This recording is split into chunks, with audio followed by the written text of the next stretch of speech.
Hello, if you just purchased your machine and you're looking for a way to jumpstart your CNC business, this is the video for you. You have probably spent a lot of money on it, and it's normal to do that because you want the best. But after making the purchase, you realize that you need a lot of expensive software to really operate it as you want it. But what if there is another solution? In this video, I will show you how to create this very nice tray, how to customize it, how to customize the text, the holes, the shape, in just a couple of clicks, changing a couple of values, and you will be able to make it in no time. It sounds great, doesn't it? Let's get started. But let me tell you something else. The great thing is that this software is available for commercial use without any payment. And the best news is that this is just one of the videos. Today I'm going to show you how to customize and to mill on the CNC such a beautiful tray, but there will be a lot of other videos with other projects made on the CNC. So let's get started. Let's go to the computer and I will show you step by step what you need to do. Follow the link in the description of the video, which will lead you to this page. Here you have to follow the link to the file, which will download it to your computer. Of course, if you want, you can click on the Become a Member button, which will support me financially, and you will also gain access to the videos without any interruptions, plus you will support me in continuing what I do. Now let's move to FreeCAD. One of the highlighted things in this video is that this tray is easily customizable. Let me quickly show you how to customize this tray. Almost any part of it can be customized. Then we will move on to the CAM workbench, where I will show you how to create the G-code files so you can mill the tray on the CNC. On the left in the model group, you have a tray and the parameters object. The tray is the actual 3D object and the parameters is a list of values that define how the 3D object is created. I know that personalized items are really high value, so the text should be the first thing that you can customize. And you can do that by going here to the text value in the engraving group, and let's change it to something more personal such as open source CNC. When clicking away, the text will be updated. It takes a couple of moments, and then we need to tune it a little bit because you can see that it is way bigger than it should be and it is moved to the right. The placement issue is actually a bug. You need to modify one of these two values, the X offset or Y offset. Let's write 1 instead of 2. The text is correctly centered on the X-axis and slightly lower than the origin because I have an offset on the Y-axis. But the text is still too large. Let's modify the size. Let's change the 32mm text to a 22mm and see what happens. Now it seems pretty okay, but again the same bug, so let's change the X offset back to 2. And now I have the text correctly placed. I have a different text here. I can use this tray to make some personalized items, which, as you all know, sell really good. What if I want to change the font? Because this is a very fancy font, but you might want some different font. For that, I need to change the font file value. And this is something really annoying about FreeCAD. You cannot use the system dialog to select a font from the list. You need to locate the actual file and then select that file. To make things easier, I recommend going to Google Fonts, selecting the font that you like, and then download it to your computer. This way you will easily find whatever font you like, plus they are free to use, you can use it for whatever you want. So let's click on the 3 little dots and then select a new file, Imperial Script, click on Open, let's click away. Now the text updated, but I still think there is a slight offset to the right, so let's set a top view. And I need to move it to the left with a couple of millimeters. Let's change the X offset from 2mm to -2mm, and this should probably center the text correctly on the tray. I've used these two variables because the way fonts are calculated is a little bit odd and you might end up with some differences. You can also want to place the text in the corner. By changing the X offset and the Y offset, you can place the text wherever you want on the tray. Let's move to the next group, which is glass holders. I have 6 of them, but you might want 4 of them. That's just as easy as going to the count value, changing the number from 6 to 4. Click away and you will see the tray updates and you only have 4 shot glasses slots, which are evenly spaced along the tray. But what if you want them closer together? Let's go to the center spacing value, which is the distance from the Y-axis to the center of the first circle. Change it from -90 to -70. And now the holes are closer together, but still evenly spaced. Let's change this to 5 so you can easily see how it spreads them evenly across the distance. Now I have 5 holes, I can make 10. Go to the hole diameter value and change it accordingly to what glasses you need to fit. Let's write 28mm. You can see the hole diameter has changed, the holes are still evenly spaced and centered on the tray. Now let's change the vertical position, the vertical offset from 40 millimeters to 20, and now the holes are much lower on the tray. Let's move on to the handles group, where you have the parameters for these handles. I have a curve radius, which determines the radius of this curve, the handle height, which is the height of this cutout, the handle X offset, which is the distance between this line to the starting of the handle, and a very important variable, the has holes, which now is set to true. If I set it to false, the holes for the handle simply disappear. Depending on the design that you want, you might not need those holes, so that is why you have this variable here. You can also change the overall height of the handle and the length, which is the direction on the x-axis. And this brings us to the last group, the tray group, where I have the dimensions for the entire tray. I have two radiuses, the inner corners, which are these 4 corners, and the outer corners, which are 8, the 4 on the handles and the 4 on the edges of the tray. I also have two very important values here, the overall height and overall length. Let's set a length of 420 millimeters. Let's say I want a longer tray and see what changes and what do I need to modify in order to have a properly looking tray.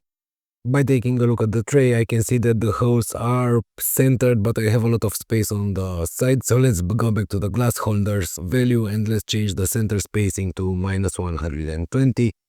But now they are too far apart, so let's make 6 holes and now they should look pretty good.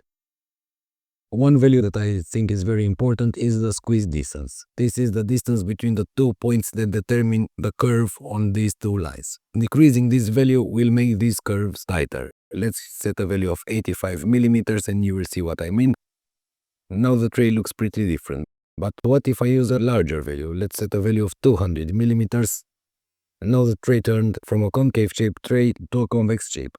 There's a little detail that you need to know when using a convex shape. The overall height will be a little bit bigger depending on the radius of the curve. The overall height is from this point to this point. So if you're using a convex shape, make sure that this fits on the material. And the last parameter that you can change is the thickness of the tray. Let's set a thickness of 20 millimeters. You saw how the thickness of the tray got bigger, but the text, the holes, everything remained exactly where it should be.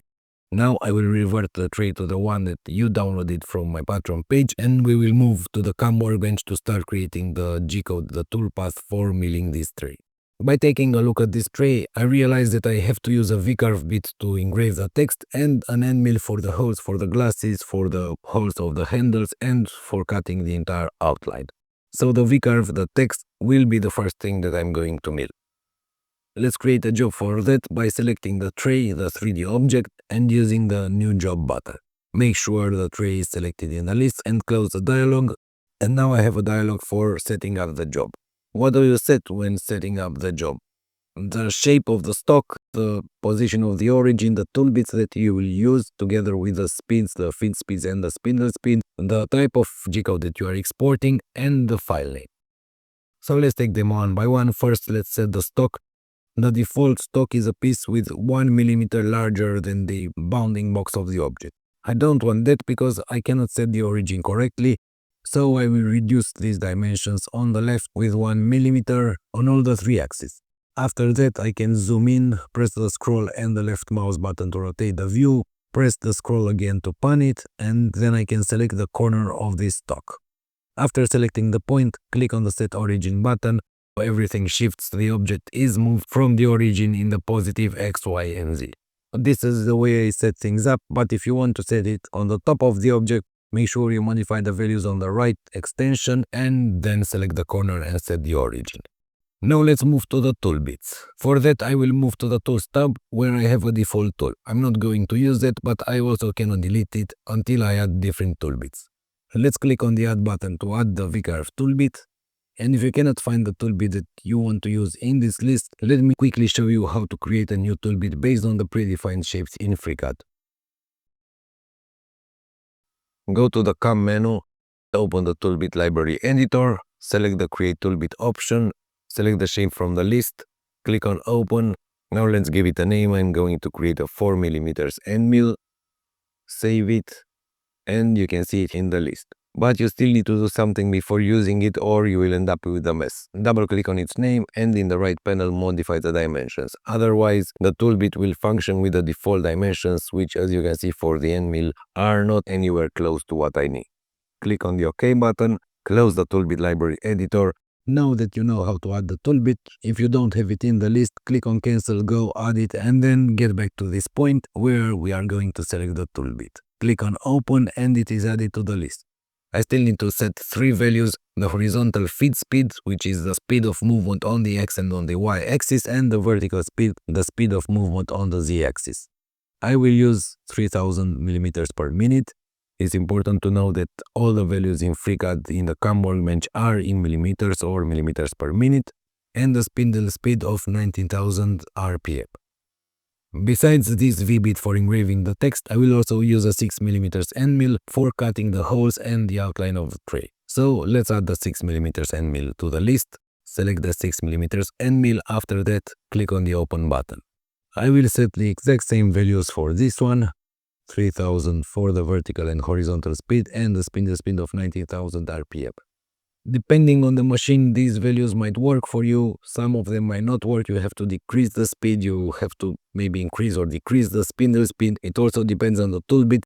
I'm not going to include this part in the file that you can download to avoid ruining toolbits, ruining the machine, or ruining the stock. Now let's select the default tool and click on the remove button. We now need to tell FreeCAD to which file to save the G-code and what type of G-code to export the file. Let's go to the Output tab, and here I have the output file. Clicking on the 3 little dots will bring me to a dialog to name the file that I want to export, and I will call it tray.gcode. You need to know that clicking on the Save button won't actually create the file. It will be created after we create the operations and export the result. Now let's change the post processor. Locate the corresponding post processor and select it from the list. Now you can close the job edit dialog and we can move on to creating actual G-code.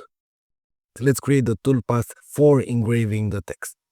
To do that, I will have to manually select all the bottom faces of the text, and unfortunately there's not an easier method for this. The good thing is that my text has the letters connected and I only have to make a few selections. Remember to hold the Ctrl key down when selecting anything, because otherwise you might end up losing the selection. Now that I have all the bottom faces of the text selected, let's go here and select the V-Carve option. Let's click on the Apply button to see what happens with the default settings. So everything seems okay. Maybe I will also check finishing pass in case there are some leftovers from the initial pass. I will set a finishing pass of 0.1 millimeters by changing the value that appeared here. This will make another pass to make everything smooth and will reduce the finishing time, but it will double the milling time on the CNC. I will click on the Apply button to see the toolpath with the finishing pass included. Then I can close the dialog for the V-Carve and I can move on to milling the holes for the glasses, the holes for the handles and the outline. If the job object is closed, click on the little arrow next to it and you will see all the contents. The operations are in the operations group. Here I can see the V-Carve. The toolbits are in the tools group. And here is a quick tip: if the V-Carve operations doesn't create toolpath for certain parts of the graphics, make sure that the tip is pointy. In order to do that, go to the tools group in the job, open the 60 degrees V-bit tool controller, and inside it you will find the actual toolbit. Double click on it, and here you have the value for the tip diameter. Using a tip diameter of 1 mm will result in lines which are less than a millimeter wide to not be cut. If you have a toolbit that has a pointy tip, set the tip diameter to 0.01 millimeters. Close the dialog for editing the toolbit and it will recompute the entire V-Carve operation, lowering the toolbit where necessary in order to have all the graphics properly carved. Now that we have created a toolpath for engraving the text, let's move on to creating the holes for the glasses and the holes for the handles. The final step will be creating the toolpath for making the outline of the tray. In order to mill the holes for the glasses, I will have to do the same thing. Select the bottom face holding the Ctrl key down and choosing the pocket shape button from the toolbar. Let's click apply to see the default behavior. And if I take a closer look, I see that nothing is as I want. Let's change some parameters to fix that. First, I will change the pattern from zigzag to zigzag offset. Let's apply it to see what the difference is. You can now see that besides the zigzag that it usually does, it also does an outline of the hole. This is very useful to have clean walls. The second thing that I will change is the step over to 80% and click the apply button again. Now the lines are closer together and the material will be properly milled. But I've made a mistake. I've left the tool controller for the 60 degrees V-bit and this is definitely not what I want. Why did this happen? Because FreeCAD, when you create a new operation, uses the toolbit that you have used for the last one. Since the last operation that I've created was the V-Carve, it uses the same toolbit. So let's go to the tool controller field and change to the 6mm angle. Now let's apply it again. You can see that now the toolpaths are much closer together and that I have two layers. Let's go to the depth tab and check the step down value, which is 6mm. I think this is too much, or at least in my case on my machine, so let's change it. I cannot change it by clicking here because it is locked. That is because it is based on an expression. To change that, click on the little icon on the right and use the clear button. Now I can set a step down. I will use a value of 2mm. Click apply again to see. Now there are much more layers than before, which means the machine will cut less material in each pass. Of course, this will take a little bit longer, but let's play it safe. There's one last thing that I want to change before closing the operation. Go back to the general settings and check the min travel option. After clicking apply, you can see that now it will mill an entire hole, then move to the next one, this way saving a lot of airtime by moving from one hole to the other for each layer. And now let's create the same operation for the holes in the handles. But how do I select the bottom face of these holes since they are all the way through the tray? If I want to create a pocket for a hole that doesn't have a bottom face, I will have to select the faces on the edges. So start by selecting the first one. Move the view a little bit, select the second one, rotate, the third one and the fourth one. Zoom out and zoom into the other hole on the other side. Now I can create the new pocket shape operation. I will click apply to see what happens, but I assume you already realized that the settings will be the same as for the round holes, so I will have to make the same changes. Change the pattern to zigzag offset, the step down to 80%, check the min travel box, go to the depth tab and change the step down from 6mm to 2mm. Let's apply the new settings and check that everything is okay. It looks okay, so now I can close the pocket shape operation and move to the last step, which is milling the outline. That is as easy as selecting the bottom face, selecting the profile operation, and if I click on the apply button, you can see that I already have a toolpath around the object. But I also need to make some settings here. First go to the depth tab and change the step down from 6mm again to 2mm. Click on the apply button. I now have many more layers, but again I play it on the safe side. If you think your machine can handle a larger depth, go ahead and use a higher step down. Make sure to not check the process holes or process circles option. This way the profile operation will only take into account the overall shape of the object. If you check these two holes, it will also go into these two handles. The G-code is ready and it works okay if I use double-sided tape. If I want to use tags, let me show you how to create tags so you can hold the tray down when it is being cut without risking it to be thrown around. Select the profile operation, go to the CAM menu, to path dress up and select tag. The default behavior is okay. You can see the spheres where the tags will be created, so I can click on the OK button and everything is okay. Take into account that if you start the operation from 0, 0, exactly as it is positioned here, these two tags will be almost useless. Take that into account, understand that the material will only be held by these two tags. That's why I generally recommend the double-sided tape and I will delete this dress-up tag because that is what I will use. And now let's export the G-code. Since I don't have an automatical tool changer, I will have to somehow split it into separate files based on the toolbit, and this way I can load the files one after the other in Universal G-Code Center so I can change the toolbit between the operations. To do that, double-click on the job, go to the Output tab, change the order by to Tool, and check Split Output. Click on OK. Select the job. Press this button post-process. If you've set the file name, it won't ask you anything else. If you didn't, it will also ask you the file name. Here you can inspect the G-code, press on the OK button, and this is the second file, the one for the end mill. Now I can go to Universal G-Code Center, power up the machine, fit the stock to the table using double-sided tape, and run the files. I will first run the V-Carve, change the tool bit, reset the Z, keep the same X and Y values, then cut the rest with a 6mm sand bit. So let's go to the machine and see how it turns out, how the tray will look in the end.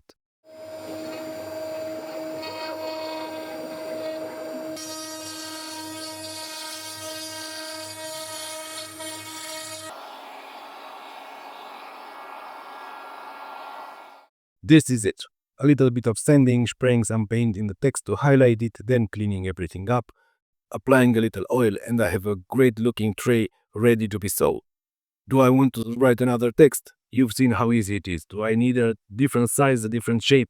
Also easy. This tray is just the first out of a longer series. So if you have an idea about something that can be highly customizable, would really sell well, and is suitable for making on the CNC, let me know in the comments and I will try to make the video about it. Thank you for watching and see you next time for the next parametric project in FreeCAD that can be made on the CNC and really sells good so you can start your business.